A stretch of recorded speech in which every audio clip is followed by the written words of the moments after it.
बिस्मिल्लाहिर्रहमानिर्रहीम अस्सलामुअलैकुम। आप देख रहे हैं 1 बाय 1 न्यूज़ HD।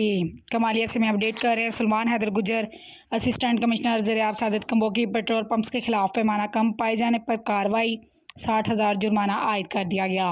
तफसीलात के मुताबिक assistant commissioner Zaryab Sajid combo ने तहसील के मुख्तलिफ पेट्रोल पंप्स का अचानक मुआयना किया और पैमाने चेक किए। मुतअद्दिद पेट्रोल पंप्स का कम पैमाना पाए जाने पर 60,000 रुपये तक के जुर्माने आयद किए। इस मौके पर सहाफ़ियों से गुफ्तगू करते हुए assistant commissioner Zaryab Sajid combo ने कहा कि अशिया खुर्दनोश समेत पेट्रोल पंप्स और आटे की फ़रोख्त को सरकारी नरखों पर बेचने को यकीनी बनाने के लिए मार्केट्स को रोज़ाना की बुनियाद पर चेक किया जा रहा है। इन्होंने मज़ीद कहा कि मसनूई महंगाई करने वाले किसी रायत के मुस्तहिक नहीं। ऐसे अफराद के ख़िलाफ़ कार्रवाइयाँ जारी रहेंगी और FIR का भी इंदराज किया जाएगा।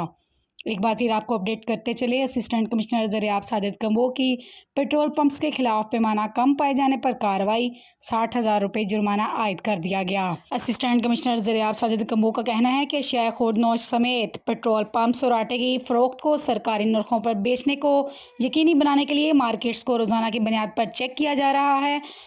महंगाई करने वाले किसी रायत के मुस्तहिक नहीं हैं। ऐसे अफराद के खिलाफ कार्रवाइयाँ जारी रहेंगी और बाकायदा FIR का इंदराज भी किया जाएगा। मज़ीद ऐसी खबरों से बाखबर रहने के लिए देखना ना भूलिए आपका और हमारा अपना channel 1 by 1 news HD। YouTube पर हमारे चैनल को लाइक करें, शेयर करें और सब्सक्राइब करें और घंटी का निशान दबाना ना भूलिएगा ताकि आने वाली हर नई वीडियो आपको मौसूल हो सके।